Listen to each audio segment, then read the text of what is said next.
कि स्पीकर साहब का खुद मैंने पहले भी बोला निरादर किया गया है और स्पीकर साहब पे इतना प्रेशर है कि उनको खुद स्टेटमेंट देना पड़ रहा है जो सही नहीं है। अभी सवाल ही नहीं उठता कि कोई मोदी जी पे कोई हाथ उठाए या कुछ ऐसा करे, सवाल ही नहीं उठता।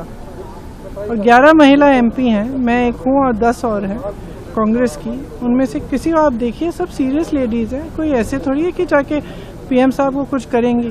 बिल्कुल गलत है ये कहना गलत है और हमारी समझ में कहना गलत है, उनको नहीं कहना चाहिए था और उनके पे प्रेशर डाला गया है सरकार द्वारा, इसीलिए उन्होंने कहा है, क्योंकि उस दिन मोदी जी की हिम्मत नहीं हुई हाउस में आने की, तो उनकी हिम्मत नहीं हुई तो फिर उसके बाद सफाई स्पीकर दे रहे हैं उनके लिए, तो गलत बात है ना। लोकसभा और राज्यसभा का नहीं रह गया है मुद्दा, अब सदन की परंपरा का रह गया है और ये बहुत गंभीर मुद्दा है।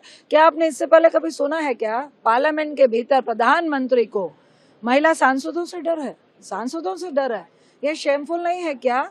कौन सी रिपोर्ट है उसका खुलासा करना चाहिए स्पीकर को कि जिस रिपोर्ट में पहलगाम में टूरिस्ट पे अटैक हुआ, 26 लोग शहीद हो गए, उसकी रिपोर्ट नहीं है मिली आपको, इंटेलिजेंस की खबर, दिल्ली के बम ब्लास्ट की खबर नहीं मिली, पुलवामा की नहीं मिली। पार्लियामेंट के भीतर पार्लियामेंटेरियन से, वो भी महिला सांसदों से प्रधानमंत्री को खतरा है, इससे और शेमफुल बात क्या हो सकती है? तो निश्चित तौर से नो कॉन्फिडेंस मोशन लाना ही चाहिए और लेकर आ रहे हैं। यही बात हम लोग राज्यसभा में भी उठाना चाहते थे, एलओपी उठाना चाहते थे। एक तरफ आप करंट महिला सांसदों का अपमान कर रहे हैं, पूर्व प्रधानमंत्रियों का अपमान कर रहे हैं, अभद्र टिप्पणियां कर रहे हैं, तो इस तरह से क्या सदन चलता है? दूसरी बात ये, जब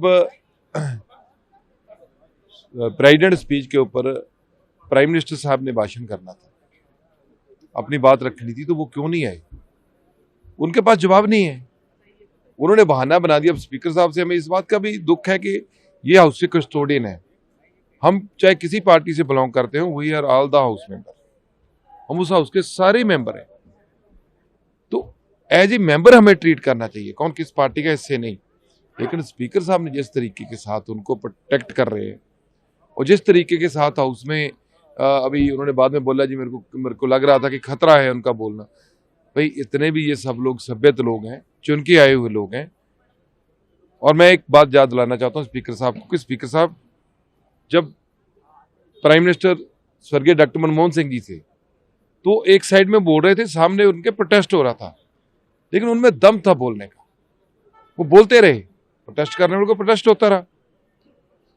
तो बात ये है कि स्पीकर साहब ये प्रोटेस्ट करना तो हमारा राइट है, लेकिन आप उस प्रोटेस्ट को ये बोलें कि हमें ये प्राइम मिनिस्टर पर हमला होने वाला था इसलिए मैंने नहीं बोलने दिया, ये गलत बात है। इस बात को स्पीकर साहब को भी वापस लेना चाहिए। इसी बात के ऊपर नो कॉन्फिडेंस मोशन जो है स्पीकर के अगेंस्ट लाने का मन सबका बना हुआ है कि ये कैसे हाउस चल रहा है, क्योंकि देखो हाउस नहीं चलेगा देश में राजकता हो, ये लोग जवाब नहीं देंगे तो भी हाउस नहीं चलेगा, क्योंकि जवाब तो देना पड़ेगा।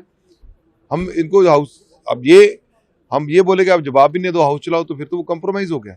कॉम्प्रोमाइज हम लोग करने वाले नहीं है, देश की जो प्रतिष्ठा है उसके ऊपर कांग्रेस पार्टी कभी भी कॉम्प्रोमाइज नहीं करती।